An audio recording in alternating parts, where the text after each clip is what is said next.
Hello and welcome to the Unofficial Controller Podcast, your weekly gaming podcast, episode 52, The History of Minecraft, with me, George, and as always joined by Tom. Steve, to my pet peeve. How's it going? Hey, mate. I'm very well, thank you. We've got the Minecraft feature coming up, which I think you're very excited to deliver because you're currently a big fan of that. We're going to sort of go over what we've got coming up on the rest of the show, as we usually do. Of course very we are. excited. I don't know why you grabbed the wheel. Let me wrestle it fondly because you've took us down a dead end, as usual. Let me just engage reverse. Here we go. Now, we're going to start off with some news. What we got coming up in the news, Tom? Don't just say, stuff for all formats, because you wrote it this week, Nigel Newshound over there. So what's coming up? Well, Xbox fans, you want to stick around because we've got all the sort of info from the Inside Xbox event focusing on next gen. Okay. We've got some Last of Us news. All right, let's not blow the doors off it yet. No. Then we'll slip into the feature which you were so excited about. Your jaw fell off in the intro, which is great. So we've got that wired back on.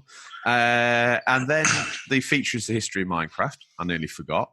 Then we've got the new release highlights, so everyone listening can go, oh, yeah, they said that game was okay. I'll go download it with my hard-earned money.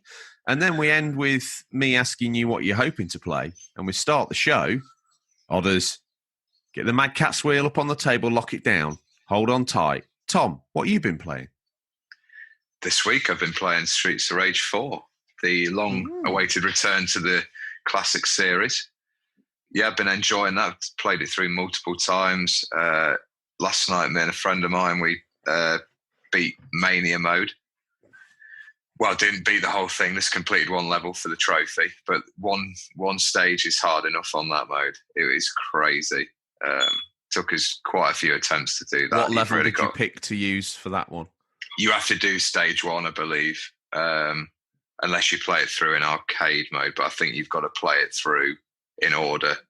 And the thing is, stage 1 is quite a long stage because I do find the stages vary in length. Like some can be 3 or 4 areas, others can be 5 or 6 areas.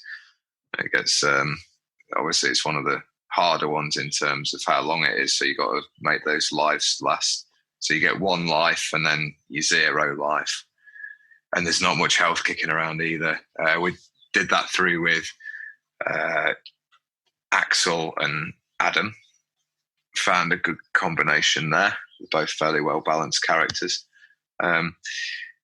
Brief spoilers, most of you have played it through now, so if you haven't, turn off now just for a minute.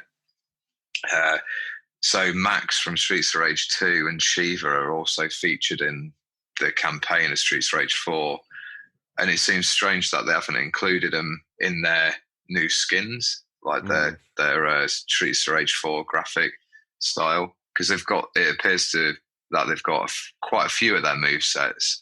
So whether the team just didn't quite get time to finish them and put them in, or if they're going to be DLC. But I'd be keen for both of those to have that graphic upgrade, maybe even release it as a pack and chuck Skate in there and the Rue, because he's behind the bar, so they've obviously done a style for him ready. But yeah, really enjoyed that. I think playing it through on easy, it was good just to see the game and the art style and the different characters and the over-the-top bosses. But playing it through in hard or mania just gives it that really tough challenge of one more go type thing, especially playing Have you finished it with a friend? No. I think we're going to try mania mode and keep battling through some of the stages and then try just like an arcade playthrough, because the arcade playthrough's got to be like it was done originally on the Mega Drive on one set of lives. Because at the minute now, you complete a stage and then that stage is done forever. So you can start from stage 2, stage 3, etc. Mm-hmm. I recommend picking that up if you're a fan of the originals. Yeah, but I'm sure most of you already have. Played through with the boy on normal mode. But because we played it through co-op, no trophy for finishing the game. I think that's really harsh. Did you not get the ones for the characters either? Yeah, I think you get the ones for like beating Mr. X and Mrs. Y or whatever her name is, or whatever they were called. So you get the chapter trophies, but you don't get the actual difficulty trophies. Oh, okay. Which I was very disappointed by. And what else have you been playing? Sorry, just briefly. So I was wondering if you finish it on Mania mode, whether you get like all the trophies for all the different difficulties. Because I know a lot of games obviously do that because you basically finished the hardest setting there is. But we'll see. I don't know whether that'll ever happen anyway. Find out, won't we? Yeah. I've been continuing my playthrough of The Last of Us. All right. In anticipation for Last of Us 2. Really enjoying that again. More so in a way. I think it's really stands the test of time. Obviously, it is a slight remaster. I know there's a lot of talk about current gen graphics actually being not far behind what we've seen of next gen. So with what we've seen this week, and I think Last of Us really proves that point. I think it's not going to be until the sequel that we see that massive leap on the PlayStation. So, yeah, enjoyed that. I think if they'd made Last of Us 2, I mean, Last of Us that remaster is just basically a high-res PS3 game. So yeah, absolutely. And to say that and look how well it stacks up against the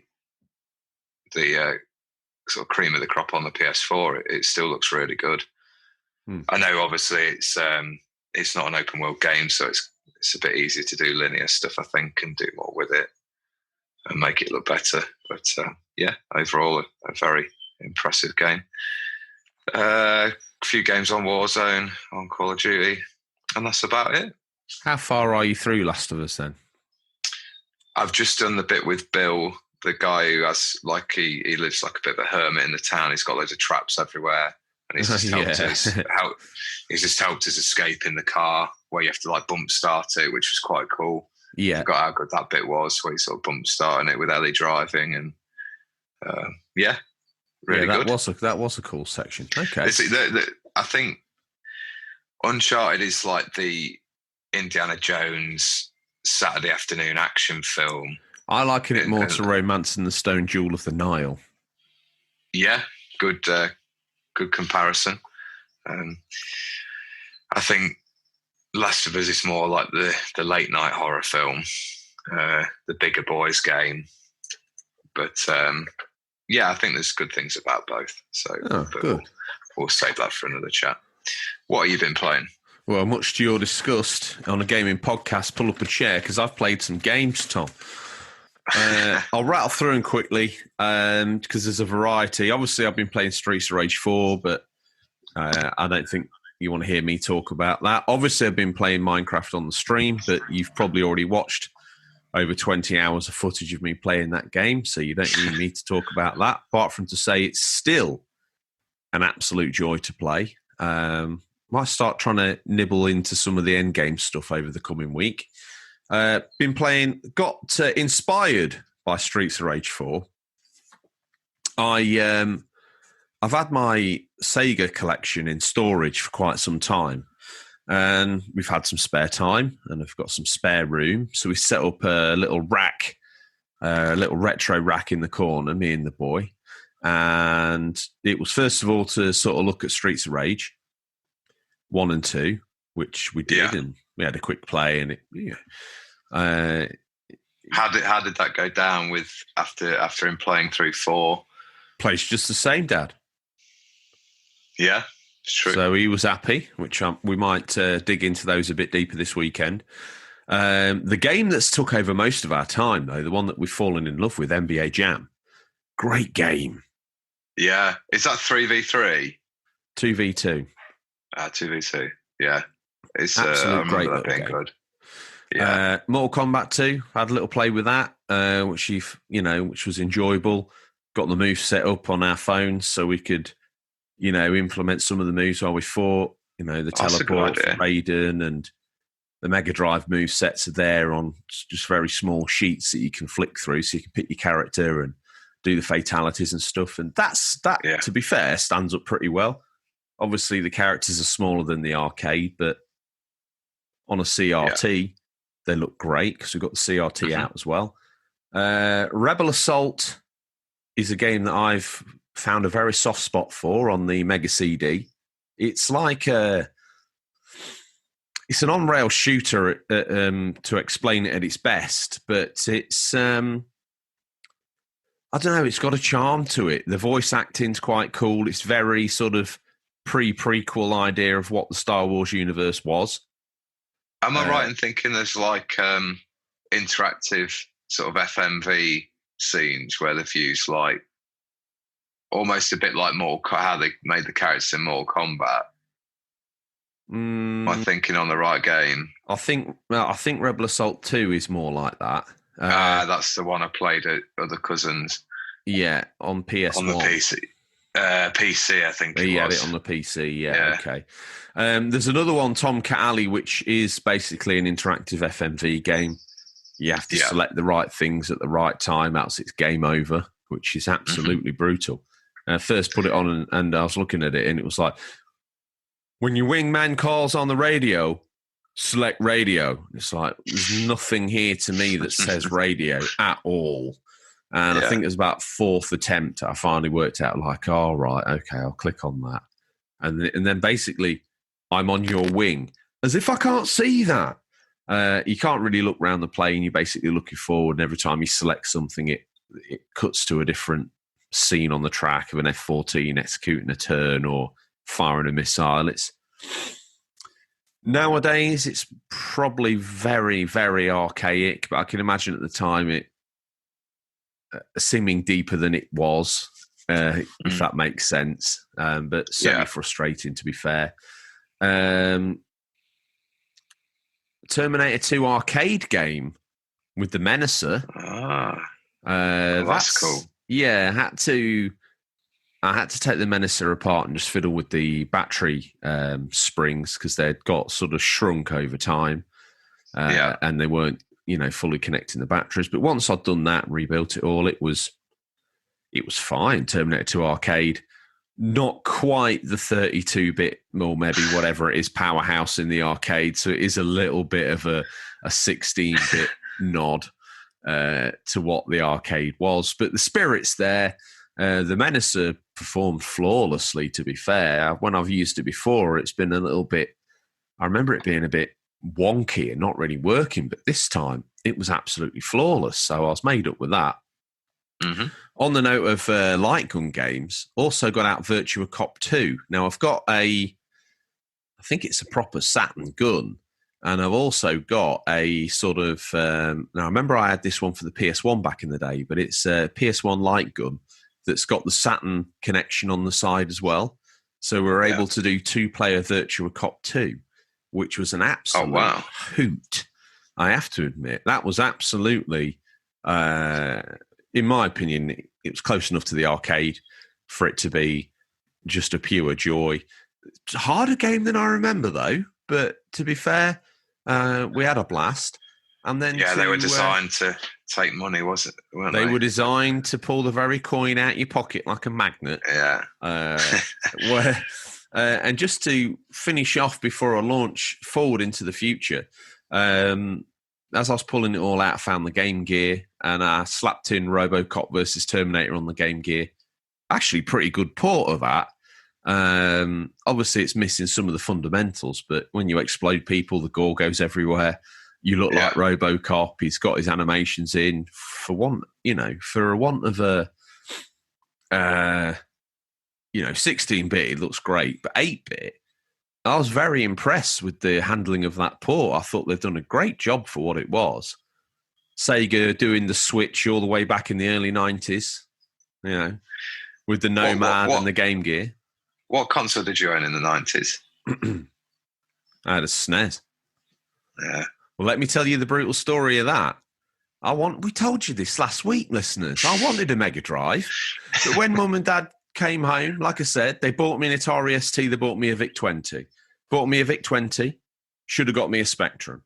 Bought me an Atari ST, should have got me an Amiga. They went down the shop, 4-1, 4-arm. They went, no, wait, what's the most powerful games console? It's this. It's the SNES. So when I opened it, I'm not unlike you. I'm not a complete diva. Obviously, you're playing your heel character very, very skillfully here. I was like, oh, thanks, Mum and Dad. Great. The most powerful console you can get. But as I said, there was that little bit of cool factor in the background that made me want, there's always made me want the Sega gear. I've scratched that itch now. Mm-hmm. And I think I could have set the SNES up. I could have set the SNES up this weekend. And what did I choose to set up? Sega Stack. Sega Stack, yeah. I think, is the SNES more expensive to collect for, with the boxes being harder to keep in decent condition, or is that just Yeah, I think it is, to be fair. I wouldn't... And the Nintendo Premium that we see on most of their retro stuff. It's Nintendo, so it must be worth £4,000. Yeah. To be honest, if I see a SNES cart loose, I'll pick it up. I'm not bothered about the box. But on the Mega Drive, 99% you're going to get the box as well in pretty good condition. So fair play. Yeah. And with a little bit of pledge, they clean up an absolute perler. Before I move on, before we wheel in the news, before you attach your shirt and tie, played a little bit of Metropolis Street Racer on the Dreamcast, you know. That game still holds up. It's an absolute joy. Absolute joy. From the radios, to the car selection, to the earning of kudos, to the, oh, wait, hang on a minute, I'll just have one more go. That game, peerless in its execution, especially in that era. Peerless. I think because the Dreamcast had so many arcadey style games, that's why it holds up as still a really fun console to play. Yeah, I mean, MSR leans towards more sim style gameplay, but I mean, wow. I think if you went back to the PS2 and the GameCube, I don't know whether you'd have that same sort of pick up and play. There are games like Crazy Taxi, terrible on the PlayStation controller, I think. The Dreamcast pad was obviously, or Crazy Taxi was designed for the Dreamcast pad. I don't think it transfers well to the PS1. Just simple stuff like that. I think the Dreamcast is very much pick up and play arcade console. And yeah, I got mine obviously later. A lot later, when it was like very cheap, as we discussed before. And I thought this is a great machine. He's grinning. Grinning. He loves to hear good words about his beloved Sega. Well, I was just looking at the sun glinting in through the New York loft apartment that you've hold yourself up in, and I just saw the Mega Drive Mini atop the game collection there. I bought it for the box. Looks great. What's that Switch game you've got next to it? It's 30th Mario Anniversary Amiibo. 8-bit. Right. Okay. Yeah, I thought I'd keep that one boxed. Not that it'll be worth any more than about 50p, I think, but there you go. And I've got an original Amiibos, game. Come the oncoming apocalypse, Tom, we'll be paying each other in Amiibos. Maybe. I've got the wife's original Game Boy up there as well. Wow. A copy of Super Mario Land 2. That's what you married her for? It is. Good taste. Tom, have we talked enough about games? I think we have. Is it time for the news? It is. We've scoured the very darkest regions of the internet to bring you the latest stories. First bit of news, Tom. It's Boboloba's birthday. It is. Happy birthday, Boboloba. Thank you for all you do in the community. Thank you for being a thoroughly good chap. And I hope that Toxis, a.k.a. Donna, is kind to you and she brings you multiple geek-related gifts. Not gifts, not streaming little 1-second clips. I'm talking gifts with a T in it. His whole family very supportive of everything we do. Tom, very, very, very loyal member of the community. Yeah. If you want to be part of that community, George, how can they do that? Well, you There's many ways to access our content. So once a week, we produce a weekly podcast. At the moment, we're doing various streams of games, but at the moment, we're focusing on Minecraft, and we seem to be the place that people sit down on the sofa with a tray, Tom, and their food on it for a tray tea in front of the evening entertainment, which is me or you. That's quite an honour. Well, this is where Phil, the producer, and me are getting a little bit itchy feet. I'm like I was going to say Michael Barrymore, but that's got too many dark connotations. So I'm like the Bruce Forsyth of the Unofficial Controller podcast. We've wheeled you out for some Saturday night entertainment, and it's going well. So we just want to keep plugging you along, just like Brucey kept wheeling him out into his 80s. Yeah, that is your career path now. That's what Phil, the producer, told me. Yeah. If they like what they see, either on the hourly show or the stream or whatever, which is on YouTube, and this is on iTunes, Spotify, Stitcher, TuneIn, Alexa, all that jazz.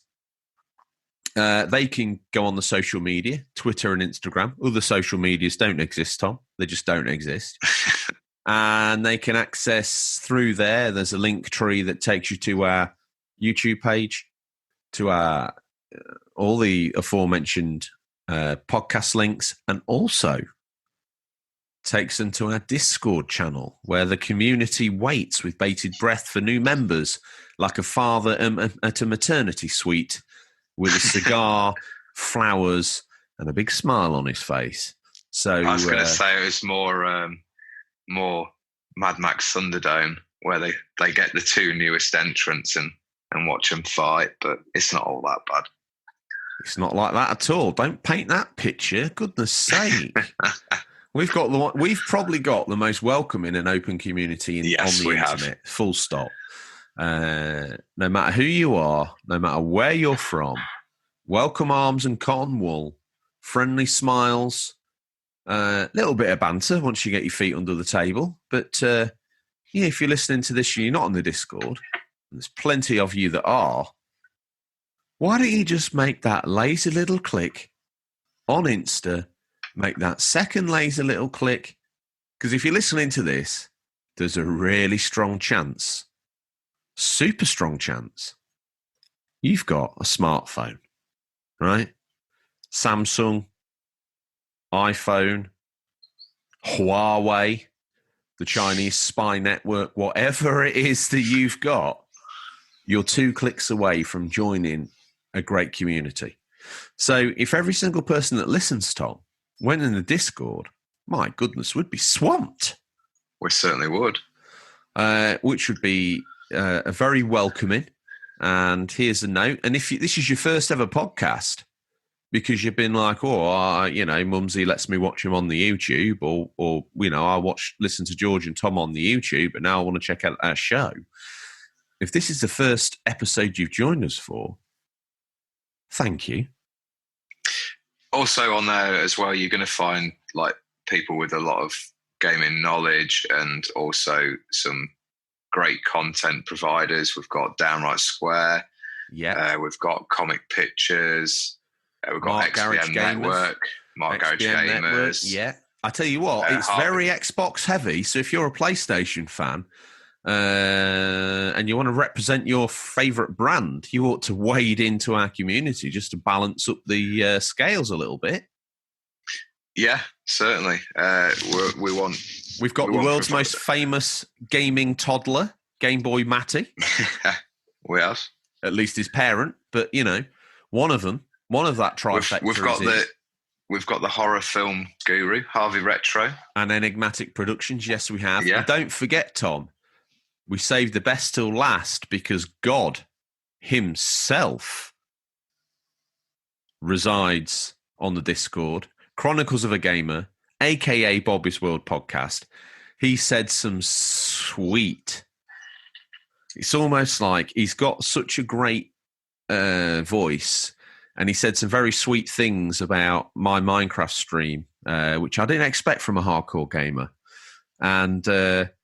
it was like someone had laid me down, put a small funnel into my ear, and poured warm honey straight into my earlobe. It was absolutely joyous. He's a very, very kind man, so thank you for that. You're getting quite the ego with this stream. I reckon there's a new ego in town. Your ego's visible from space. My ego's visible from about 2 inches from your face. So there you go. This modest studio that we can scrape together enough money to afford is definitely not big enough for two egos of that size. No, well, let's hope the corona pandemic stays on a little bit longer so one of us can get our egos deflated to allow us both to exist in Phil's back studio. Right. I think we've waffled enough, haven't we, about self-promotion?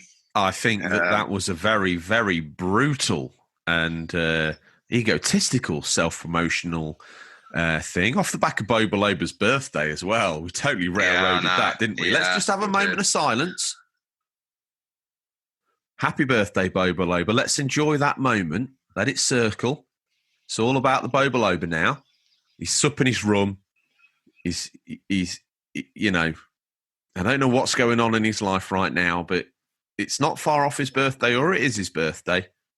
Maybe we'll try and get this episode out today, Saturday, for his birthday. How's that feel? This is for him. Yes. Phil says you'll work overtime now. You've promised that. Now you've promised it. It's got to happen. All right. And I'll give him a stream as well today. Make him feel happy. 5:15. Be there or be not on Bo Baloba's Christmas card list. Anyway, right. Have we honoured the great man enough now? We have. If you're happy, I'm happy. First bit of news, what we got? The First of Us. Naughty Dog has confirmed the much-anticipated Last of Us Part 2 has gone gold this week. They also released a very epic new story trailer to coincide with this. George, what did you think to the trailer? Interesting. Graphically, it's looking strong. Didn't really pick much story news out from what was there. Obviously, it was a mishmash of little scenes from all over the game, I'd imagine. Probably on purpose to try and mix up and confuse us as to what the actual story of the game is, whether Joel's involved or not, to a lesser or greater degree. Maybe what what seems like a revenge arc is actually all about. It built excitement. I wasn't as excited as I thought I was going to be. I am going into this Last of Us 2 launch, and I did upgrade. I got an email from Amazon saying, "Oh, you're worthy of the Steelbook, George." And I was like, "Oh, right, okay, fine. Do you want to upgrade?" So I went down the upgrade path to get myself the limited edition Steelbook for, look at you. Very, very. Phil, how much is he getting paid? How much? All right. Okay, have your Steelbook then. Have your Steelbook. Philbook made the zero mark. I don't know how you got money from that, because you're actually the one who draws away. There was a lot of zeros in front of that. Anyway. There's a lot of zeros in front of a zero, Tom. I know you struggle with this, mate, but that's still zero. He was giving me different signs, I'm telling you. Anyway, I think I'm glad to hear you like it. You pre-ordered it. I think it's going to be really good. Leaks aside, I'm even more excited to play it. And I haven't seen any leaks. Awesome. I've done well to avoid them. Yeah. Again, listeners, careful if you view that trailer. Don't go in the comment section. Believe me, it's not worth it. And just enjoy the game when it comes out on the 19th. Really looking forward to playing that one through. Next bit of news. A collective of greatness. Xbox have announced they have over 140 studios working on next-gen titles with hundreds of games in the works. This week also saw the Inside Xbox event, which focused on our first look at next-gen gameplay running on the Series X hardware.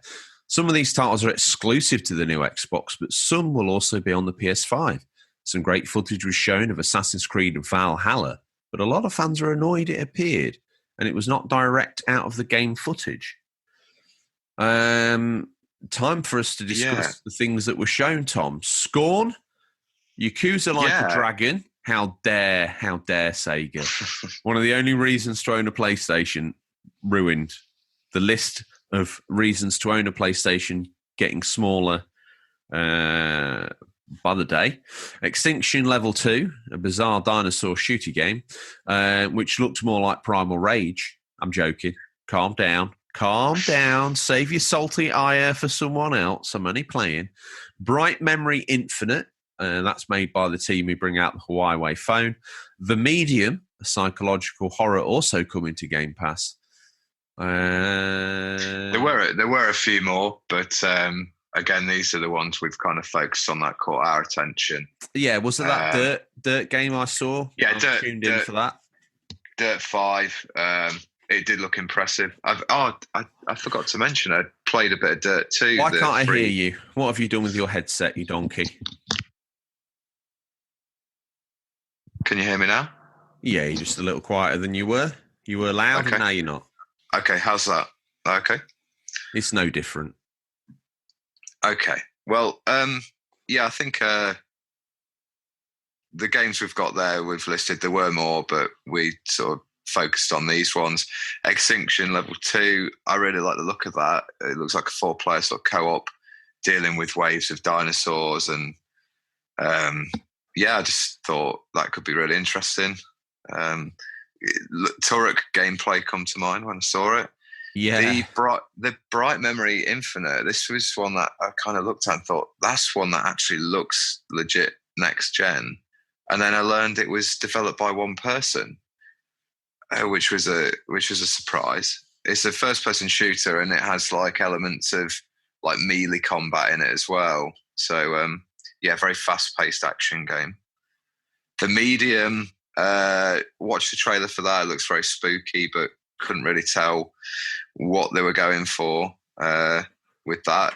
It's obviously going to be very psychological, maybe to do with trauma of losing a child or something along those lines, but I couldn't really work everything out from the small teaser trailer. Scorn looks really good. I know that's an Xbox exclusive graphically. Again, it's very much a teaser trailer. Putting Yakuza in there, it just felt a little cheeky, I have to admit. Yeah. I mean, it's cool that more people get to enjoy it, and but one wonders if that was a barbed inclusion. It's Like a Dragon. Is that the RPG one they've got coming out where it's turn-based? Yeah. Okay. And finishing off with Assassin's... Well, the event didn't finish off with Valhalla, but we'll just discuss it briefly. Assassin's Creed Valhalla, I thought it's very hard to tell if that is like lifted gameplay.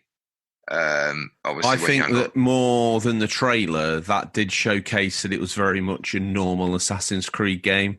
They're like sort of Dr. Shaw, and everyone was sort of very slowly getting off the boat, yet the main character ran in to seemingly probably take the village all on his own, which... Yeah. I know they've said it's a return to form. The Hidden Blade is back. Stealth kills are back. All the sort of hood up, in cover, walking in crowds, issue hidden is a return to the traditional Assassin's Creed, maybe mixed in with the more open world of the last two games, Odyssey and Origins. As a newly found Creed fan, beyond the first game, which I've always been a big fan of, as we've talked about, there's a show, History of Assassin's Creed. Anyway, what do I think about it? I'm probably a little bit too creeded out to have an opinion at the moment. I don't want to upset people. I mean, knowing what you're like with your history and stuff, how do you feel about being able to explore like ancient Britain?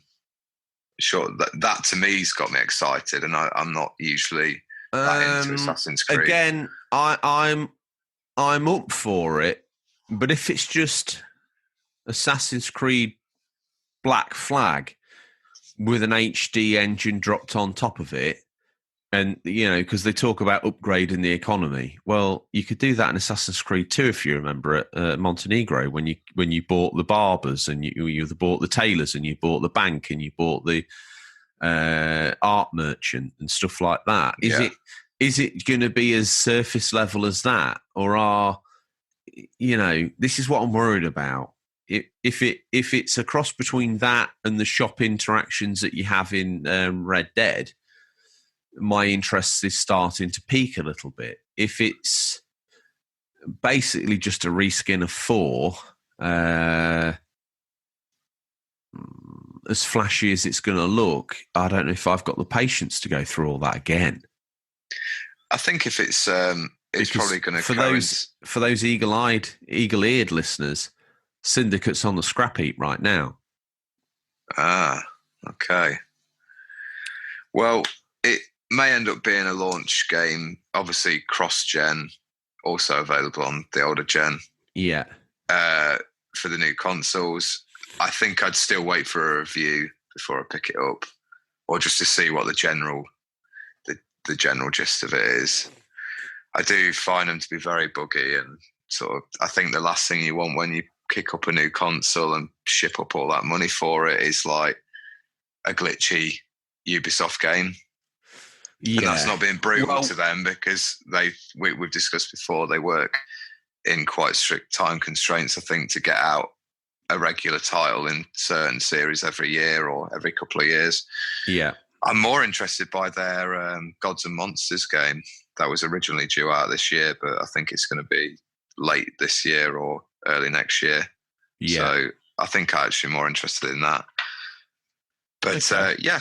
I think, what about the scalable tech? Because I think more and more details coming through about there being, obviously there's the Xbox Series X, but then there's the Xbox Series S, and these games are still going to be compatible with the Xbox One X as well. So I think they're going for a different approach, aren't they, with like this family of consoles? And it's kind of, I really like the idea that they're opening it up to everyone who can afford what they can afford. Like, it's going to be nice to know, as an Xbox fan, you're going to be able to play Halo Infinite, whether you own the next gen console or not. It's just not going to look quite as good, but to a lot of people it doesn't matter, because this gen still looks really good, especially if you're running a sort of 4K TV and things. So I think that's a nice approach they've taken. It also allows an advertisable price. It allows you to advertise the Xbox One X, really big on the TV with the 8K visuals running at 12 teraflops, and then end that advertisement with the prices from $199 as an example. And then, but your Xbox One X premium, Xbox Series X premium model could be $499, could be $599. I mean, at that point, that console can be whatever price they decide it to be, because it's literally packed with tech. Whereas we presume PlayStation are going to take the stand of just one model at launch that's not quite Xbox One X, but is it going to be closer to the Series X, Series S price? We don't know. We need more info, don't we? We do, and I think it's going to come over the next couple of months. There's a lot of events and digital programs announced by various different outlets. One thing I'll say briefly is, I think the only problem with this is it holds back next gen massively when they try and do ports, but it's always going to happen if you look back at any console generation other than 2D to 3D, and even they had sort of cross-gen games. You're always going to get it for the first couple of years. So I think recently, there have been more people of the big the games companies and the developers of the consoles themselves. Last time we had this going on, it was 2008-9, and that caused the Xbox 360 and the PS3 to stay well past their normal shelf life. Are we going to see an extension of that shelf life, or are we going to see I think so.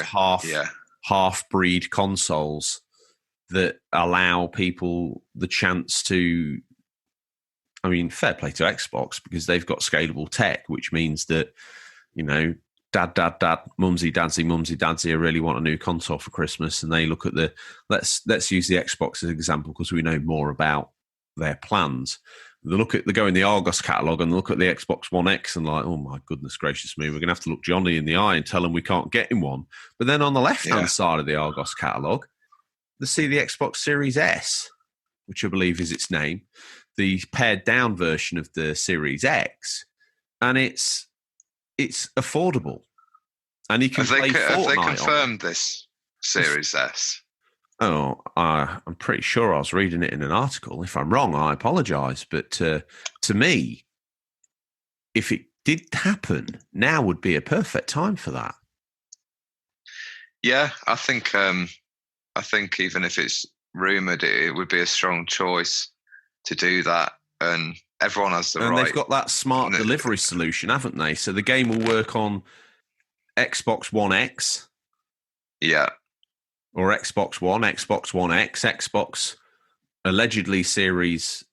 Well, see, this is where we'll say rumor. We'll say rumor then. Xbox Series S, and it'll run on Xbox Series X as well. And you just need to go down Tesco's and buy even. And this is where the price points are going to be a little bit weird because the publisher puts it out on Xbox One. And the price is $39.99. Do they bother putting it out on Xbox One X, or will it just now be branded Xbox and it will say smart delivery and you take it home and you install it? Because what if you're buying that and you don't have access to the internet? What copy of the game's in that box? Yeah, no, that's an interesting point. And I think it'd be really nice. It's a great idea about just having that Xbox logo at the top of the box and thinking, that's it. That's it. It also hides the fact of like this. I've got to have the best thing possible, especially in the school playground, because you can be like, well, all the boxes just say Xbox. So there's that. It takes away sort of that kind of, oh, you're playing it on like the lowest console. Well, no one knows that until you go home and put it in your older Xbox. Yeah. You see what I'm trying to say? Yeah, like, no, completely. It takes away that. It takes away like the snobbery of it all, and like I'm playing. Well, so what? I'm still playing the same game. It just doesn't look quite as nice. It's also verging on the realms of like the PC, isn't it? It's like everyone boosting up their PC to be like the ultimate gaming setup or gaming. We're gonna have to see how smart. So, just. My initial question there is how they're going to solve smart delivery if Johnny's room doesn't have internet connection. Yeah, good point. Are you still going to be able to get them branded for each console as well? We need more info on that. I'm intrigued. They've got my attention. But I think there's some good talking points there for the future, and we'll hopefully learn more over the coming months. Last bit of news. Go on then. Me wants it. You're a method actor. I want you to come on because no, I can't do it. Andy Serkis was in close running.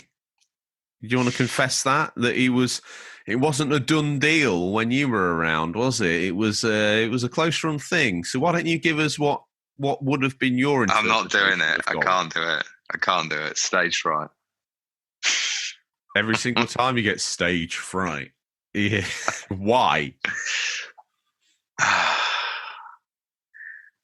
No, not happening. Okay, fair enough.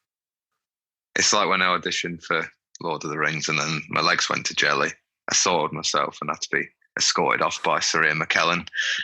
At least it started your relationship with Ian McKellen. It did. Wonderful times. Anyway, we've been treated to some new, very nice looking screenshots of Daedalic Entertainment's Lord of the Rings Gollum game. The game is due for release in 2021 on PC, Xbox Series X, and PS5. The screenshots have come under criticism, though, along with a lot of next-gen footage this week for how disappointing it looks. I just think that is the usual salty gamer reaction, though. If you've owned any of the console over any generation, you should know the differences are always slow to start with. And then it kind of picks up and we start seeing what the next gen's really capable of. I don't want to sound too salty, I don't want to sound too salty, but I went and had a look at those. Yeah. And I was confused as to why they would put them out this early in its development for people to say, well, that's not very impressive. It's like when I know I'm not an absolute guru on the tech, but going back to the next-gen announcements from Xbox, very good of them to be very open as they are. But when I saw the sort of grid footage, I was like, well, that's not really a million miles away from where we are. So we need to be careful in this transitional period, I think. It's like if we showed an early PS2 game and then showed what it was capable of at the end of its life. I mean, some of those early PS2 games are sort of high-res PS1 games. Let's face facts. Yeah. You know, going into these early days, it's very easy to pass judgment on a console and say, oh, that's not very good. But at the same token, I think the developers, if we're wise to it, they should be wise to it and maybe keep things more under wraps. I don't know. Overall, I thought it looked really nice. I think it's a different style. It's not ultra realistic. They said they want to go with more of a tone of books because I don't think they've got. I think that's what threw people off a bit more. I think they're expecting to go in there and actually just see screen caps of Lord of the Rings, which obviously this was never going to be. It does have some of the. If you're a Lord of the Rings fan, there's certain editions of the book that have got these really nice drawings in them, and I forget who the artist is, but Alan Lee. Is it him? Yeah, I believe so. He's one of the main illustrators people who have illustrated it over the years. Is he from the 1930s, 40s type era? Possibly. He's quite an old dude because I remember seeing him on the documentaries about. Okay, so if he's the original artist, that's the sort of artwork that I feel they may be going for a little bit, which is very nice. It's a nod to the 6 people in our generation that have probably read the book. A lot of people just sort of buy the book and then watch the film, and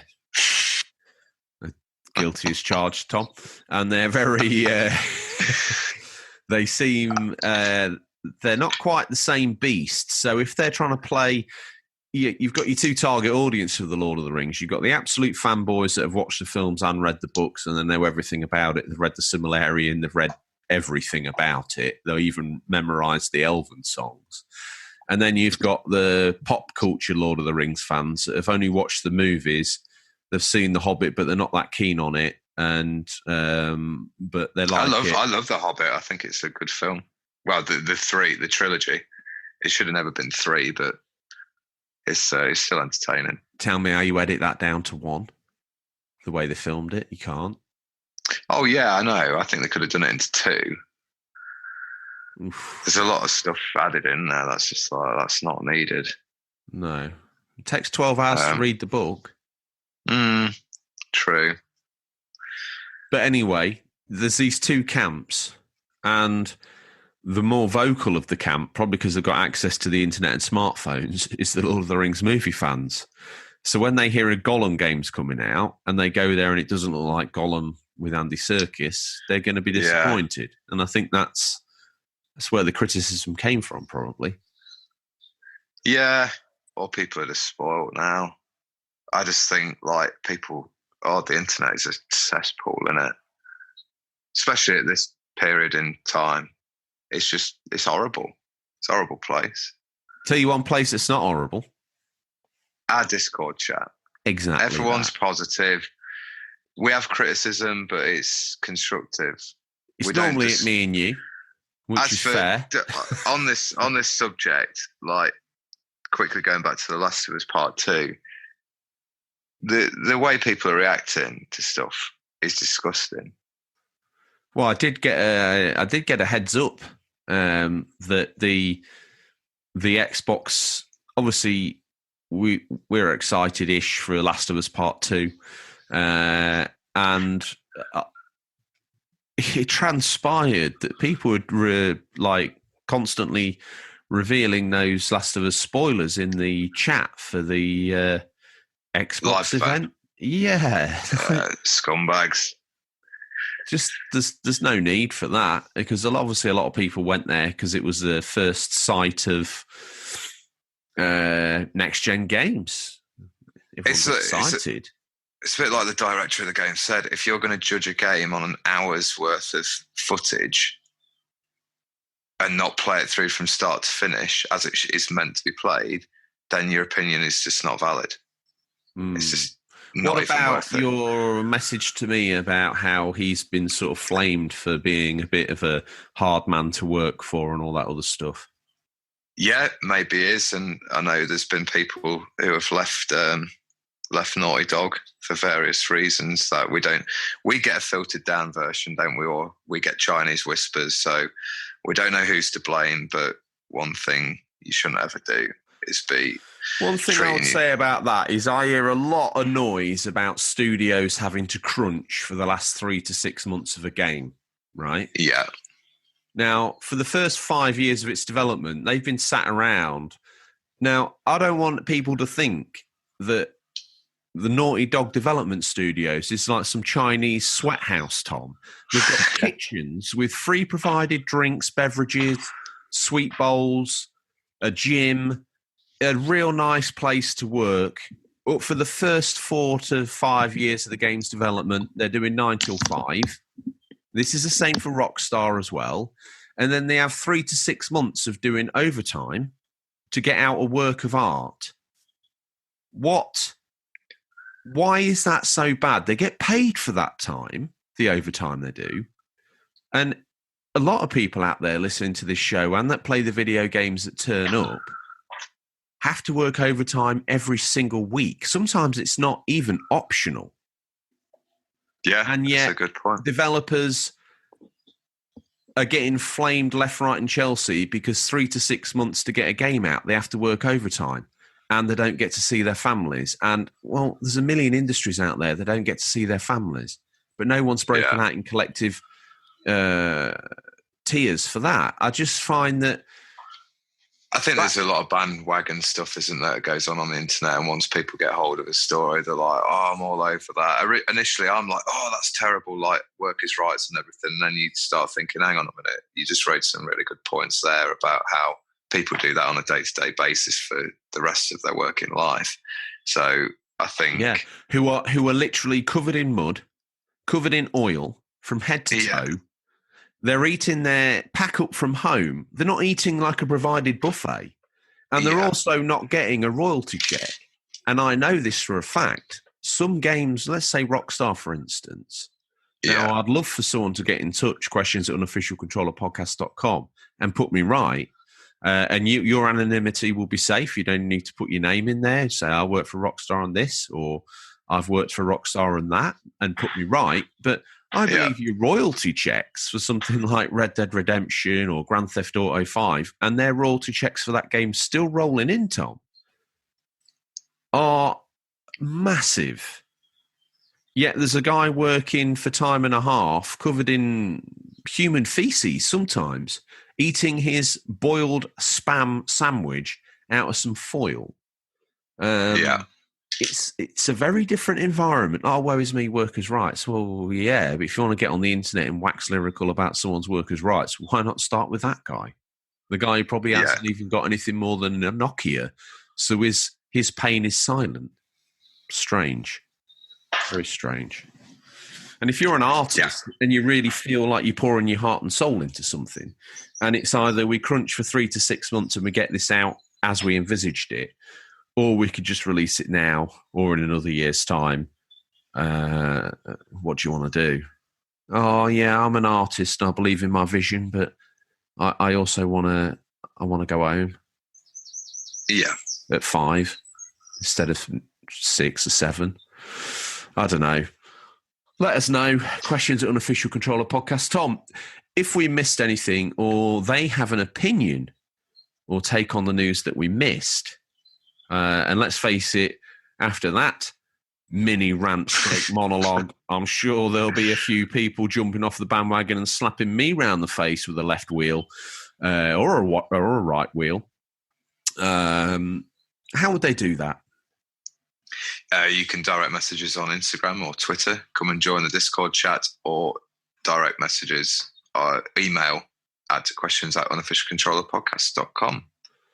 Okay, we need to get into the feature. Yeah, well, imagine you're a young kid and you came to listen about Minecraft, and you listened to someone rant on about being covered in human feces and eating your sandwich out of foil, that's why I got chapter markers, Tom. They skip straight to the history of Minecraft, and bravo for that. Bravo. Welcome to the feature. Yeah, let's start off. The history of Minecraft. Now, this is a little bit of cross-pollination from the YouTube to the podcast to the YouTube. Thought we'd give people a bit of an idea as to what this Minecraft's all about. So I'll kick off. Minecraft, the brainchild of Marcus Notch Peterson, born in 1979. He is in the Swedish Mensa, Tom, so he's no slouch mentally. Yeah, and began he's got a good IQ. He's right up there. He's got a big brain, as they say. He began programming on his father's Commodore 128 at the ripe age of 7, producing his first game at the tender age of 8. A humble text adventure, Tom. Wow. Tom, new listener, but not a new viewer for our channel. My name is Millie. The inventor of the Millie berries has messaged in to say this is her memory, because obviously we've reached out to the fan community and said, if you want to get on the podcast, send us your memory, as we always do every week, and we weave it into the feature. She says, when I first played Minecraft, I tried building a house. I didn't have a roof and immediately died from a spider climbing over the walls. I then made my dad go and creative and build me a house, which he had no idea what he was doing, and used nether brick. Fair play. Respectful for that. I then got used to playing it, and me and my cousin made countless worlds together. Do you know who Millie's dad is?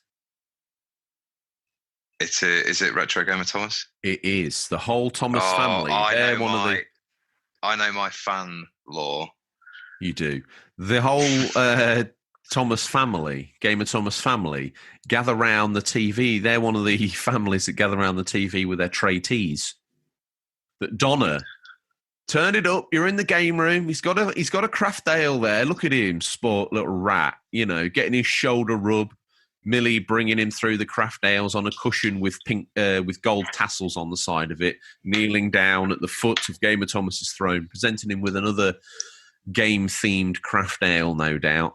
So we must say thank you to everyone that messages in, didn't we, really, for what they do and how they do it. Absolutely, yeah. Well, back to the feature. With the next bit?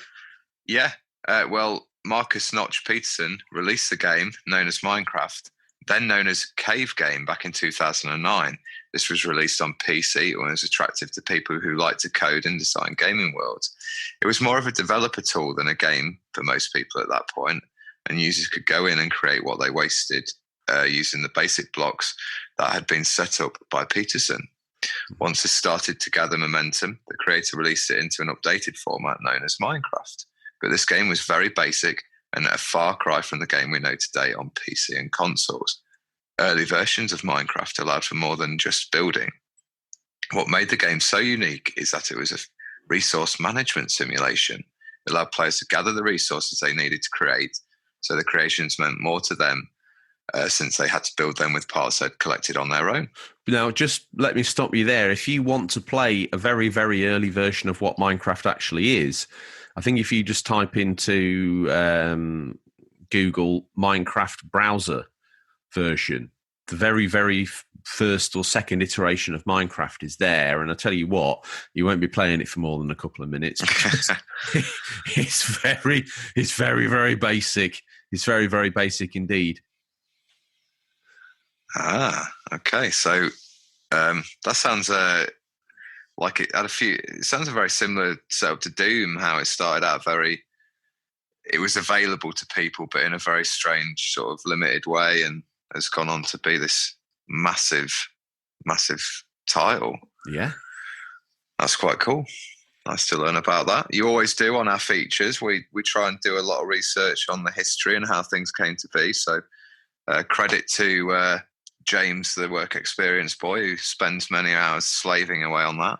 Don't forget to prop Phil, because he's dragged us up into the very highest echelon of sound levels these days. He has, yeah. Well, getting back to it, you can see the influence on this mechanic in any game of today. Other games had players gathering resources before, but not usually to directly build something block by block with their own digital hands. The early signs of Minecraft as we know it today existed, though you could also fight monsters around the world, craft items that you could use, and explore its vast procedurally generated open world. Minecraft stayed in its beta form for a long time, probably longer than any game ever. There's speculation at then time that it would never come out of beta either. As new features were always being added and the owner just kept tweaking the project as new ideas came to him, players started to make suggestions. There's many, many things that were going to be in the game that never made the game, that Notch, presumably he was swamped with ideas, with people like, oh, put this in the game, put that in the game, put this in the game. And he's like, oh, well, that's not a great idea, but that is, and that is, and that is, but I'm not putting that in. And out of some of those ones that he said he was going to put in, some made it and some didn't. Like he was adamant he was going to put siege weapons in the game, like catapults and things like that. Never made it in. He said they'll be in the next update. We're still waiting. And Notch, as we'll find out, doesn't even work there anymore. So, wow, very strange. We've got a listener comment again from C. Pliskin. Thanks for getting in touch as usual. Made a lot of progress with a large wooden skyscraper. Reminds me that I should probably finish that now. It's officially 6 years old. Josh Joycon. Now, you're going to get a clap. I checked back. I don't know if you are or not, but let's just pretend that you are. New listener. I don't know if it counts, but I recently got a Minecraft story mode. I'll leave a spoiler warning. Spoiler warning here. Skip forward 30 seconds on your device. But I legit got sad that Ruben died. As for Minecraft itself, I only played it on the Wii U with the Fallout texture pack. It was kind of awesome, though, almost like an officially... I think that did actually include a Fallout texture pack and the Mario skin, and then he was alluding to the Mario skin, making it look almost like an officially licensed Nintendo fan game. What are you doing? Are you rolling around on the floor as a medium of art now, or are you back with Sorry, I'm here. Okay, good. Okay.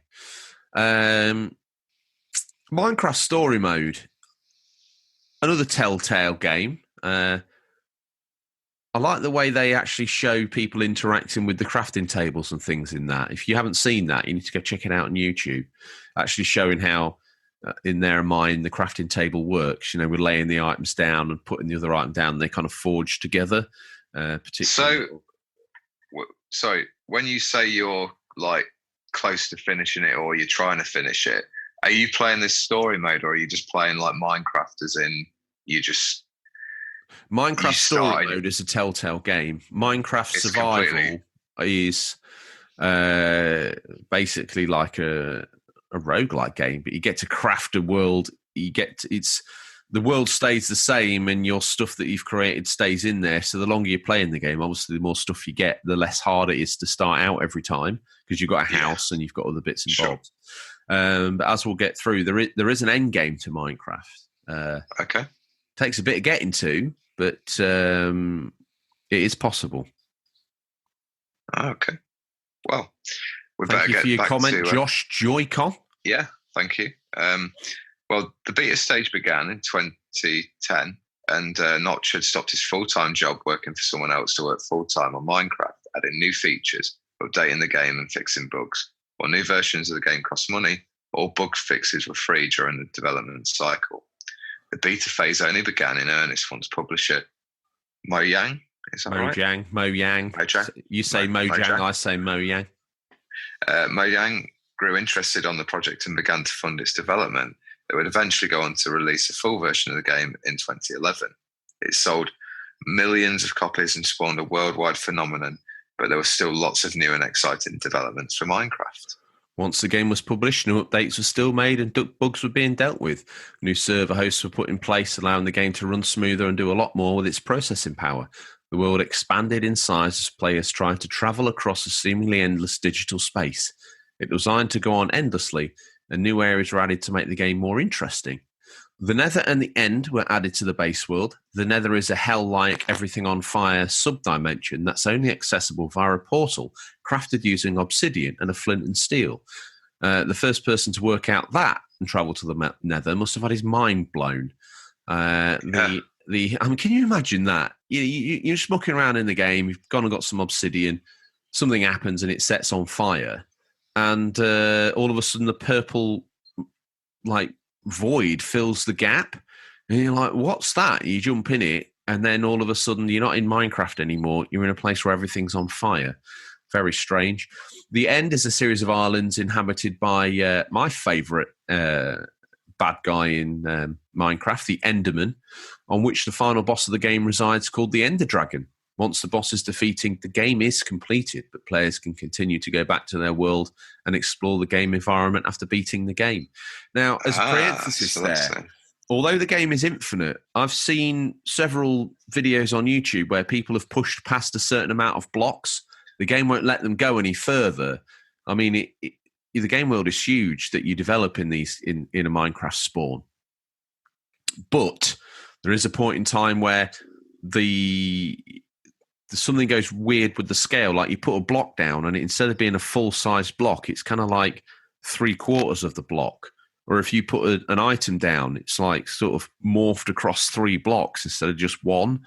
So there kind of is a limit to how far you can go, but it's about 4 or 5 times the surface of the Earth, if not more. So, yeah, good luck with that. Okay. I think on versions of on the Vita, you do hit on the Vita, I've definitely hit like a glass wall, like the Truman Show. But on other versions, PC, I would say, for example, there's a way to kind of force past that and keep it going. Cool. So, pretty infinite in a way. Yeah. First of all, they started to put Minecraft onto their systems, the Xbox 360 and Xbox One. No. Are we not? No. Have I missed a little bit? You've skipped a bit. I'll do that, and you keep your finger in the script. Mojang put out a few different versions of Minecraft while they had the publishing rights, releasing a free-to-play version known as Classic Minecraft on PC. That's the one I mentioned earlier. Along with the full version, they had put most of their publishing power behind. In 2014, Microsoft bought Minecraft from Marcus Pearson, aka Notch, for $2.5 billion. Not a bad payday. Many fans were sad and outraged that Minecraft was no longer in its original owner's hands, and many worried that Microsoft would ruin the game. However, people soon realized that the changes made were not drastic, and the game would keep its original feel. Microsoft has adopted a wait-and-see attitude for development on Minecraft. It's a new IP for them, and they're very careful about how they're pushing forward and where their development priorities need to be.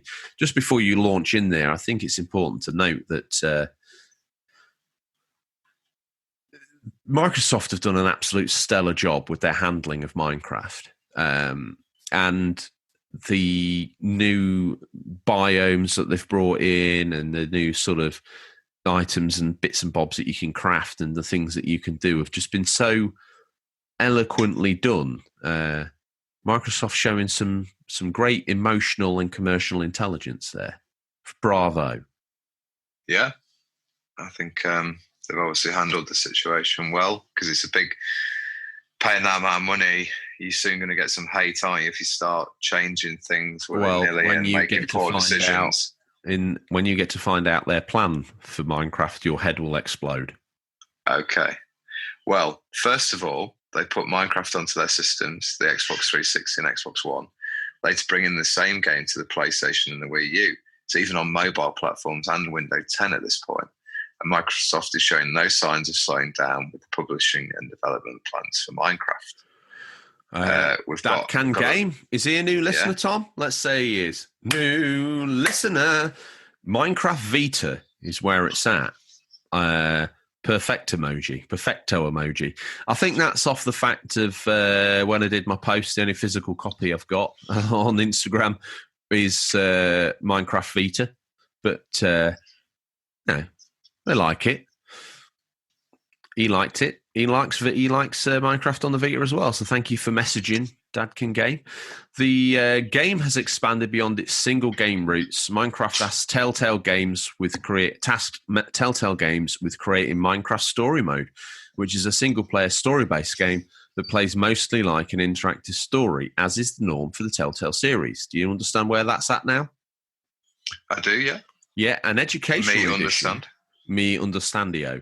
An educational edition of the game was also released to be used in classrooms, and its focus was more on exploring and building than combat. Something makes me feel like we were wish we were still at school, Tom. Definitely. The day video games gets into the classroom. Microsoft continues to support the base Minecraft game with skin packs, which offer new looks for the major characters. Players can dress their characters up as characters from Star Wars, Doctor Who, Harry Potter, even Mario on the Switch. No matter what fan base a person belongs to, they are likely to find a Minecraft skin that will interest them. Dozens of these have been released already, with many, many more on the way. Got some listener comments here, Tom? Yeah. On lead in, who we got? Not heard from him for a while, but good to hear Daddy Zilla again. Daddy Zilla 80. Haven't had a chance to spend much time with it, so my fondest memories are of George streaming so far. The request for help to get out of a hole Devin Zilla 13 has dug himself into. LOL. Devin Zilla loves it though. Cool. Devin Zilla Presents on YouTube. It's the young man's unboxing channel. Daddy Zilla's son, the whole Zilla family. Trey T, the whole bag of tricks. Boba Loba, the birthday boy, in his swaggers with a tin of rum and a pop Funko of me and you. Your YouTube series has reignited some love for, what did I call them? Funko Pop? There's a deep cut for January. Funko Pop of me and you. Funko Pops. Your YouTube series has reignited some love for Minecraft. We've had some great times as a family playing together in the same world, building houses and stuff. I love the creativity, and the freedom to play is however you want. The survival is where it's at, but creative is great for figuring stuff out or just chilling. It's easy to get lost in Minecraft, that's for sure. Yeah, I think it's surprising how many people use it as co-op as well, isn't it? To just build worlds together. I mean, you can take on more ambitious projects and things as well in that way. Like I've seen a lot of football stadiums or like replicas of, I don't know, Minas Tirith from Lord of the Rings. Well, I see there's like some Harry Potter fans have got together to recreate. Massive. Oh my goodness Hogwarts. Gracious! Yes, I was going to say my brain's let me down, but Hogwarts, but to a real finite level. You know, it's got the Chamber of Secrets in it. It's got the way you access it through the taps in the bathroom and all the different moving staircases. And I think they've even got like you get on the station and you take the train to Hogwarts and then you come across in the boats. I implore anyone to try and find that on YouTube because it's just a nod to the versatility of what Minecraft can do. It's absolutely bonkers, isn't it? It's just crazy. Yeah, absolutely. I know someone like you would be like, CFAX graphics, but dig past that. And some of us who aren't just here for going, wow, doesn't that look photorealistic? And it's actually quite a good game to play. I have played the game back in the days of the Wii U, and I did find it enjoyable. I just lost interest after. How did you play it, though? What mode? I just did the creative one where I was just doing like building my own stuff. And I'm an artiste, George. I go in there and use a palette to express myself. I think I've tried it with Minecraft, Mario Maker, Dreams. I do enjoy them and I find them quite relaxing to play. But I lose interest in them very quick. I implore you to play it on survival. I've heard it's tough, yeah. That's where the actual game is. Creative's like, I can stack this block on that block. I'll rummage through the Lego bin. Oh, there's a window. I'll use that. In survival you have to make all that. You have nothing. I think I've probably got survived the first night on the Wii U. Got the trophy. Yeah. Well, just to give you an idea, in survival now, I found a mountain, and I've built on top of it like a huge skull, which is like my lookout area, and then I've got it ripping. I've made some hands, and I've got it ripping open the center of the mountain, and in there I'm going to put a nether portal, so it looks like it's ripping this mountain's got a skeleton embedded in it that's ripping its chest open, and inside is a nether portal. And that's my new... I started off all quaint with a little farm and some dogs and some animals, and that was very good. But that was our starter home. Went horrible. And now we've got our forever home that fits our new persona. Much like this show, ever changing. Well, we've got another. we've got another listener comment. Press start gaming. When the game first came out on 360, a few mates and I spent countless hours on it. We decided to build the Red City. This was before creative mode too. So we built the portal to the Nether and spent the next 2 weeks mining probably 300,000 netherrack blocks, and then spent the next 3 weeks building the Red City. It was phenomenal. It had a huge castle on top of the hill, and surrounding the bottom was a school, shops, homes, stables, an inn, barracks, shooting range, storage houses, and a clock tower, all made out of nether rack and stone. As a finishing touch, it was all completely surrounded by a tall netherrack wall. It was phenomenal. Fast forward a few years, and I decided to sell my 360 to get a PS3 so I could play the exclusives I missed on. I missed, and the Red City was no more. Yeah, nice again to see sort of a team-built project there. Doogie McBain, another loyal listener. You going straight in, are you? I am. I got Minecraft for the PC when it was in its beta after seeing a few videos on YouTube. Little did I know it would become the hugely popular bear moth it is now. Don't play it often now, but when I do, it's a marathon session. So hard to put down once you get started. George's YouTube streams have helped spark a bit more interest in the game from me, so thank you for that. Wow, okay. Well, thank you for messaging in, Doogie. He collects his fans like he collects blocks in Minecraft. Wow. Dug out the earth. All four of them. All four of them. There've been rumours of a sequel for almost as long as the game's been out of beta. After all, this original game is almost a decade old at this point. It makes no sense that as one of the best-selling games of all time, it would not receive a follow-up. So far, updates, remasters, and spin-offs seem to be the only thing coming down the pipeline, and Microsoft is hesitant to dish out any concrete details on a sequel. Everyone in the industry seems to feel that one will come, but they don't know when. Microsoft is more concerned with protecting their brand and making the most of what they have already with this game, rather than making a quick buck with a sequel.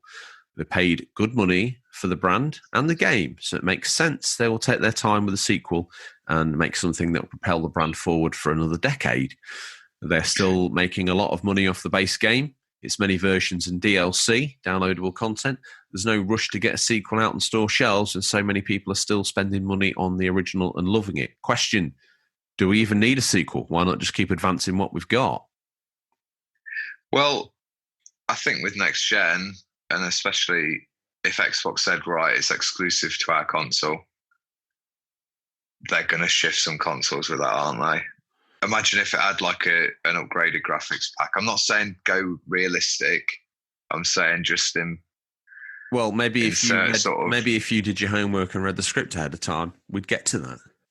Okay. Why don't you slip in with another listener comment? Fin's the gamer. I haven't played Minecraft in a long time, but I'm reconstructing building on Minecraft Pocket, such as the Resident Evil Mansion. Is Minecraft Pocket a mobile version? Yeah, it's the same as the console version. There's a couple of versions. I think there's the PC version, and then the ones that are on, definitely the one that's on PlayStation 4, iOS, Wii U, Switch. They're all one version. I think it's called Bedrock Edition.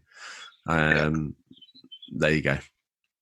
I also did play co-op with my cousin, but we mainly just saw how deep we could dig underground through the mines. Watching your streams has really made me want to re-download and play it through. I imagine I'll be neck deep in that in no time. Gazl's Games. Ever the egotist. My favourite memory is, of course, the Gazl's Games flower. He's referencing the NHS live stream of the game that I did. Phil, the producer, said if me and Gazlov Game were to get in the same room, there would be a portal open to the Nether.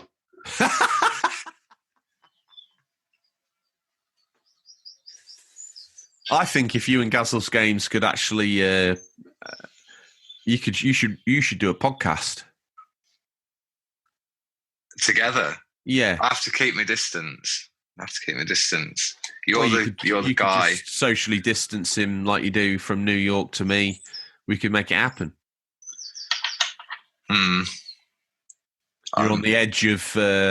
I know you got the window open. Traffic's at a minimum in New York at the moment, and I can hear the birds in Central Park in the background. It's quite an idyllic life you lead, really.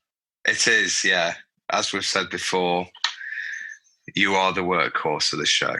I'm the show horse of the show. Very much. Who's next? Mark.garage.gamers, the man that predates the internet, but his parents were forward thinkers. My only memory, we must say, check out the Garage Gamers on YouTube. They've got a channel. Checked into one of their streams the other day. Enjoyed it. My only memory of the game are awesome lessons by George during lockdown. I've never been interested before. This is very much the George show. This is my one chance to shine. I've never been interested in the game before, but the passion he has for it comes across, and he hooked me from the beginning. I felt compelled to tune in for the adventures of Wayne, rest in peace, Gaz's Flower, and the quest for the Nether. One day I'll start my own adventure, promise. Diamond emoji. Thanks, Mark Garage Gamers. Always like listening or reading your comments. Very grateful you always chime in. Back to the history of, should I say, Microsoft's plans right now for Minecraft, at least as far as they have told anyone, is that they are prioritizing those platforms where the players are most heavily concentrated. So 360, Xbox One and Windows 10 are all getting priority over all other platforms, where there are not as many players. Once the player base on other platforms grow, then those players will become a priority for Microsoft as well. What this means for players on those consoles and platforms that Microsoft is actively supporting is that they will receive regular updates. They can enjoy features like Realms, which will let players rent a dedicated server. This will allow them to connect with friends and family without the host ever being online, and create a persistent world for them to play around in. That's very cool. Yeah, very cool. I think there's a little... Although, will it result in family arguments of like, why have you made that? Why have you destroyed that? Well, that's family life, isn't it? Why do you want to stop to that? Yeah, that's true. Such a control freak, Tom. Yeah. Don't go in the realm unless I'm there, because you might do something that I don't like, and then I'd have to delete what you've made, and then it has to... I live here in my vacuum-sealed apartment, free of anyone. So things like that upset me. You and the wife just communicate through a thin plastic membrane. That's correct. Like Michael Jackson or something. Healed away. As soon as it all kicks off, he's like, Britain's dangerous, I'm flying to New York. New York's dangerous. Turn on the lockdown facility. I'm staying in my New York apartment. Yes. What this where did we get to? Minecraft is one of the games that allows cross-platform play, which is awesome, so people everywhere can enjoy cooperative worlds together. In the first instance, Xbox and Nintendo got together on a Minecraft advert just to showcase that they had the cross-platform play and Sony didn't, which was another barb in Sony's side, wasn't it, for opening up their ecosystem? Yeah, I think Sony needs to start playing nicely a bit more, don't they? From a business point of view, if you had a market-leading product, and that's not me beating down on anybody, they're just the stats this gen, why would you want to allow your players to leave your ecosystem? You wouldn't, would you?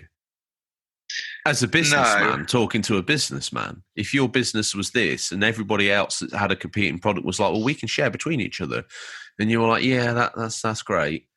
But then there was a bit of a pile-on, and they had to relent, didn't they? I can see it from both sides. I can see it from a gamer side. We all want to play together, and that's fair. Yeah. And as we often say as gamers, we sometimes forget that these businesses only make these games and consoles because they make money out of it, and we often forget that. And I can see it from a business side where they're like, "Well, that's great for you guys, but we're not doing that because we don't want to open up our ecosystem. We don't want them to be able to get so far on a game on Fortnite or Minecraft and then sell that console and buy another one and that be okay. We don't want that to happen. No. So I totally get it, but and probably behind the scenes, let's face it, Sony's server systems, and especially with the integration of the PS3 into their online platform, probably made it very, very difficult and very painful for them to actually open up their ecosystem. That's the other thing people seem to forget. The old Sony consoles are based around very Japanese ideas of how a console works. PS3 being very hard to develop for. They had their rather shameful hack, if you remember, didn't they, where PSN went down because they got hacked? Yeah. And I think that caused them to put a lot of gateways and subsystems in to stop that happening again. And that probably made it very difficult to undo and then therefore open up cross-party play. Just my 10 penneth for its worth. Should I lead in with the next listener comment? You better take him because he's your biggest fan. Well, to be honest, if God is my biggest fan, I'm doing something right. The Chronicles of a Gamer, and forever how he will be known on the show, a.k.a. God, the man with more platinums than a African dictator with a platinum mine and 4,000 child slaves. He's built his very throne out of platinum. My only memories of Minecraft is by watching George. That's you. Oh, I like that. That's worked out well, hasn't it? Play it. Your sweet colour commentary and the greatest dog ever made it a very cool experience. Sorry for that. The pain of loss felt forever. I'm 3 dogs down now. The final dog's death was the most painful. And he says, for Wayne, the honey-like words of Chronicles of a Gamer, a.k.a. Bobby's World podcast, resonating out there. Very sweet. Thanks, Bobby. Getting back to it. Here's the answer to your question from earlier, Tom. I did, yeah. Very good. I just thought this was a rumour, so I never really realised it was a thing. It's legit, baby. The Super Duper graphics pack is another big change for Minecraft. It improves the graphics to never before seen heights and adds in all sorts of dynamic lighting effects, including ray tracing. And the results are spectacular. It dramatically changes the look of Minecraft without changing the beloved mechanics at all.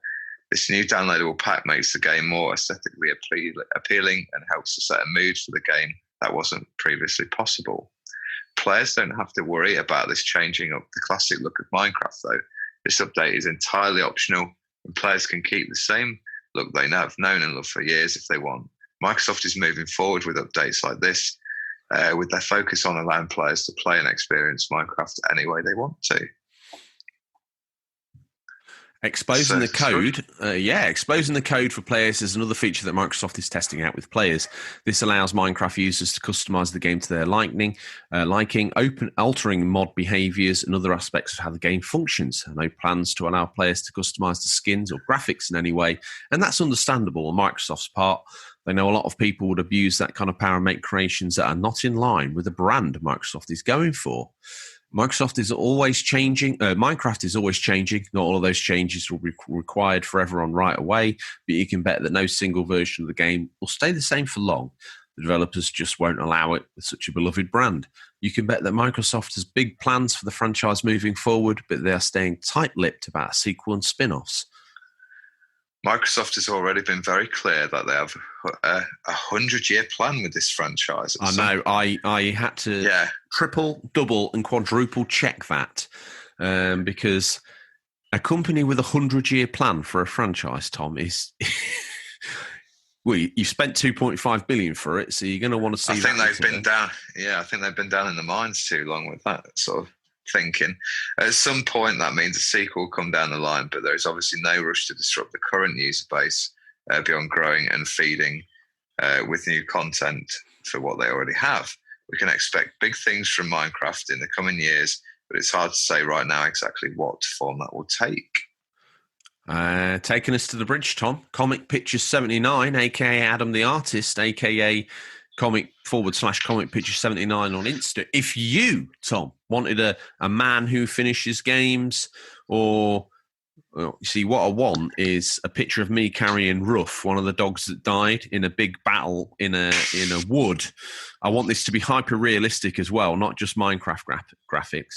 Me carrying a dead dog that's literally laid its life down to keep my golden horse armored horse alive, and me. Oh, the horse armor! And I'm carrying it. I'm carrying its corpse. I'm crying. It's raining. There's mud. There's blood.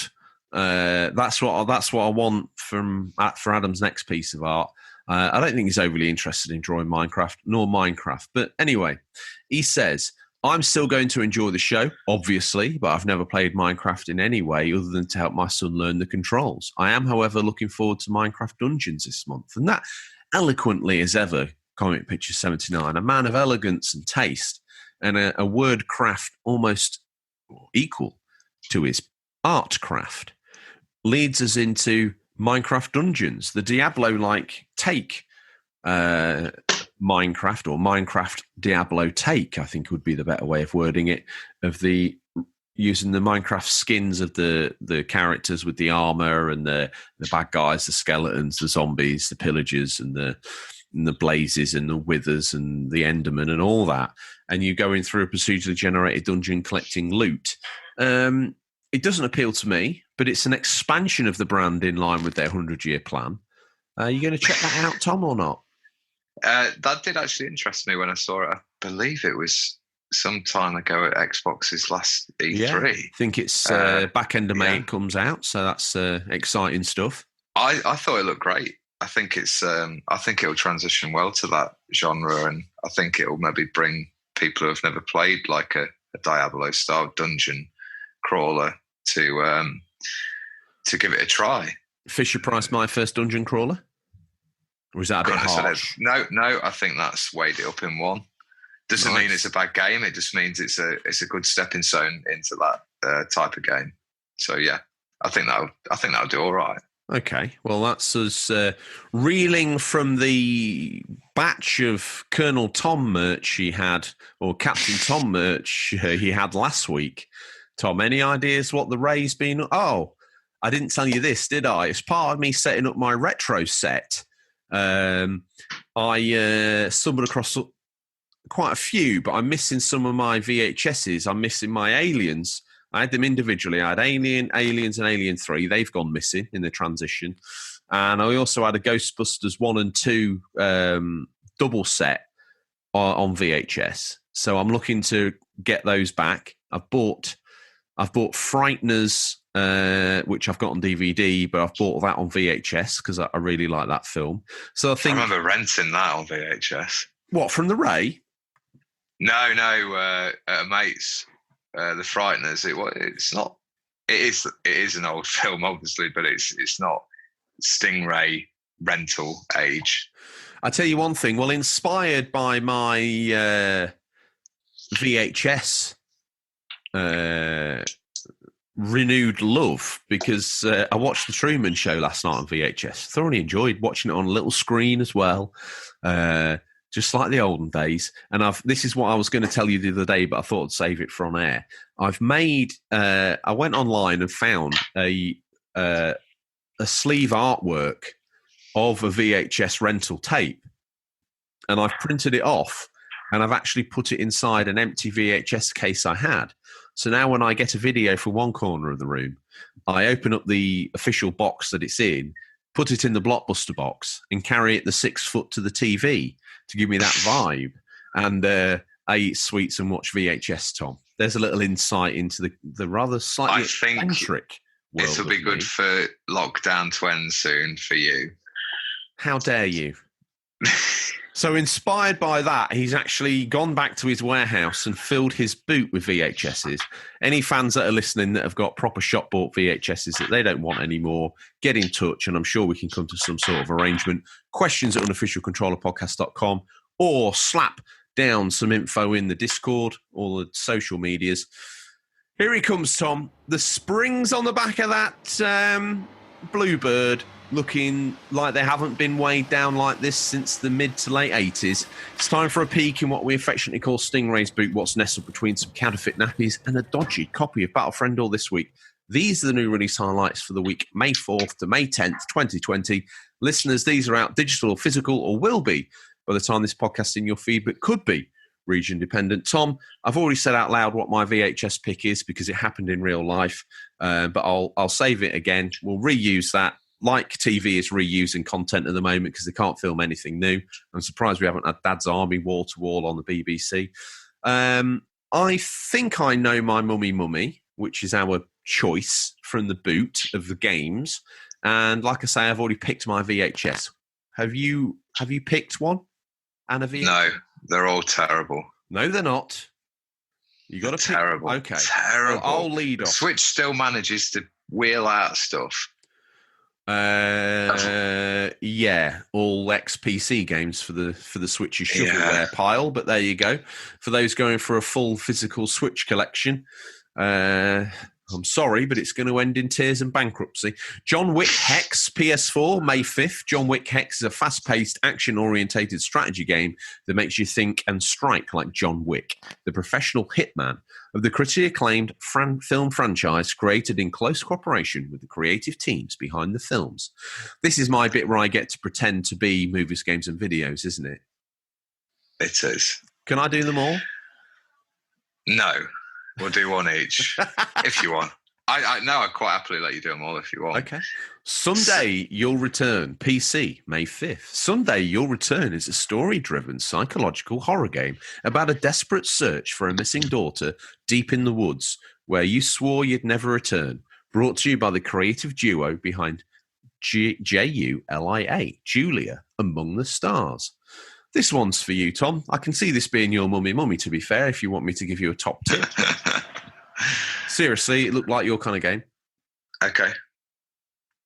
And the name kind of leads into... Oh, okay. Arborea. See what I'm doing? Yeah. Arborea. Begin your journey in this dark fantasy roguelite as a warrior, a Jotun. Descend into the changing Durnar and uncover the mysteries of your tribe. Use a variety of symbolic weapons to fight enemies and mutate to become even stronger.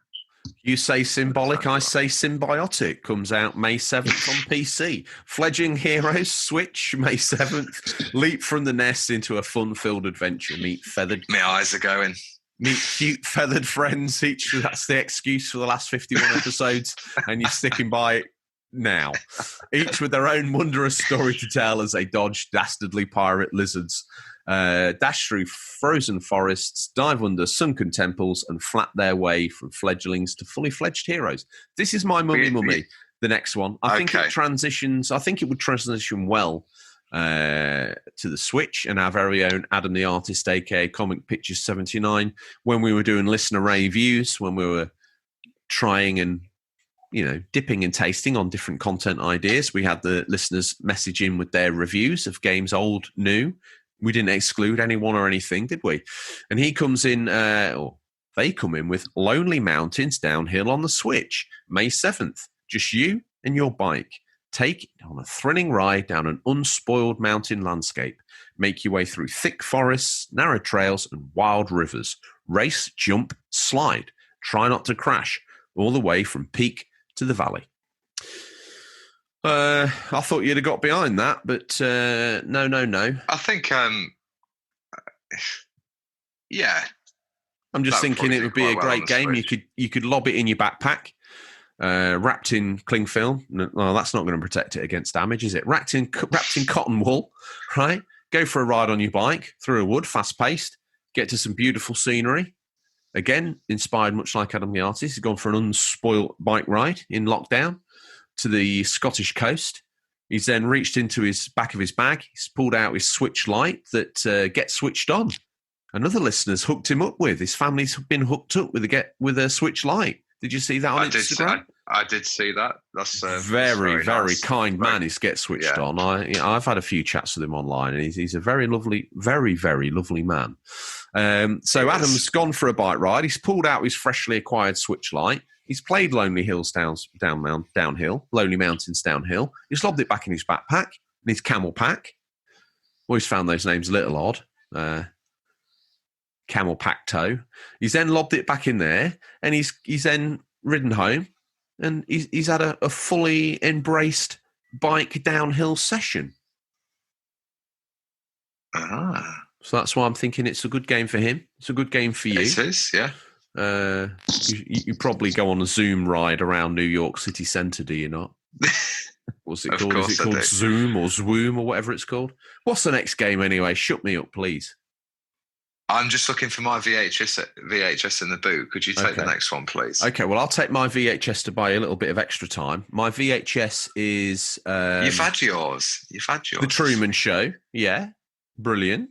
And the next game out the boot, Wavy the Rocket, PC, May 7th. Play as Wavy the Rocket as he tries to stop the moon from being destroyed by an evil corporation that removes fizz from soda. A precision side scroller like no other. It's handcrafted and set to some seriously funky hip hop.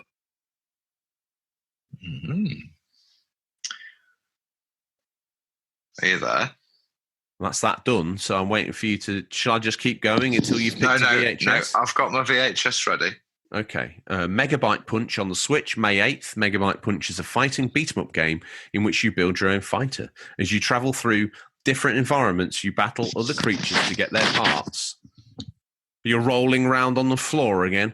Parts have their own powers and bonuses like gun arms for a shoot ability or powerful hips for a devastating pelvic thrust attack.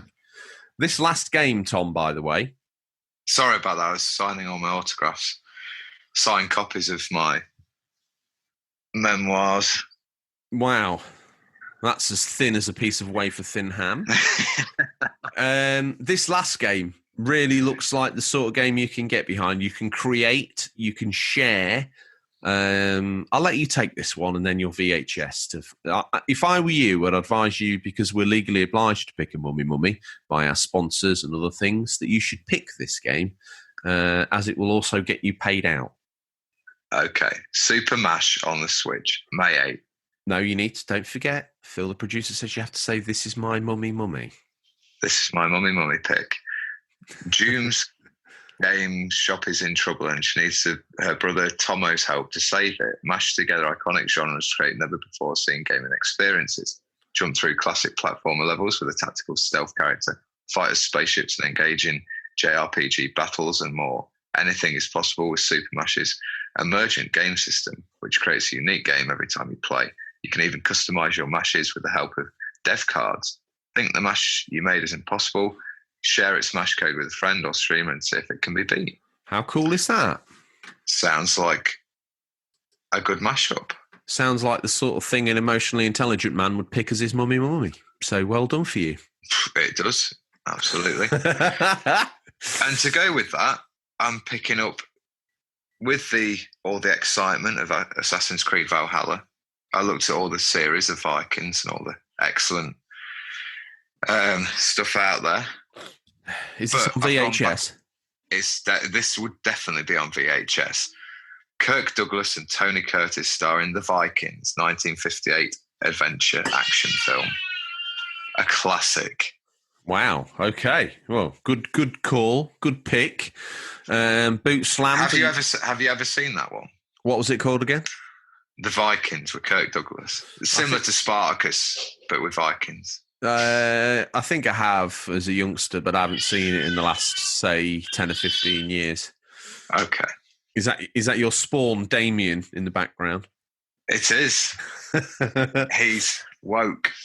He in every single way that you can imagine, he's woke, is he? No, he's not one of them. I don't like that. Too many of them in NYC anyway. Very much. Well, let's allow you to go rest your ego and change your nappy. Bobby will tell you. Bobby will tell you what it's like. There's a lot of woke. Yes, well, I need to finish his latest episode. What are you hoping to play? Finish The Last of Us, hopefully. Maybe. Okay. It's not a long game, is it? Difficulty ramps up towards the end, which does extend its play, I feel. I am playing it on hard as well, so those wow, might get quite proper bigger boy. Well, the section before you get swept along in the underground storm drain can be particularly tough, I thought. After that, the difficulty spike seems to level off a little bit, but playing that through on hard could potentially be quite difficult. But fair play to you. What about you? Goes without saying that I'll be doing at least an hour of Minecraft today. And then I'm going to retreat upstairs. Me and the boys. Are you part of the? I think you're part of the 100-year plan for Microsoft, aren't you? I'm now being woven into the very fabric of the law. Yeah, absolutely. Yeah, doubtful. If I was a footnote in the history of Minecraft, I would feel like my life was complete. It's going to be doubtful. I could do with the amount of subscribers and viewers that I get times 1 million, and then I think I'll be somewhere. One. But no, I downplay that. There's lots of people that tune in for that, and I am super appreciative. So I don't want to sound disrespectful in any way, because they take time out their day for me, and I take time out my day for them. So hopefully it's a cross-pollination of enjoyment. A win-win. Hopefully I'll also be playing some 16-bit arcade gems, NBA Jam, Mortal Kombat 2. I don't know if I ever had, but I seem to remember having a copy of Sewer Shark, but I can't find it, so I've ordered another one. Hopefully that turns up today. Other than that, no, I'll just be pouring through the retro selection. I'm finding it quite fun in just peeling back to the very basics of gameplay and playing the 16-bit, 32 and 128-bit, whatever the Dreamcast was era, and the more simplistic gameplay of it all, especially 16-bit at the moment. I'm really loving it. NBA Jam is an absolute joy. So more of that. Maybe some Virtua Cop this evening. And that'll be me about done. I don't have anything new on the pile. I have no bigger boy PS4 games currently. Did come down last night and think, I'll play some PS3.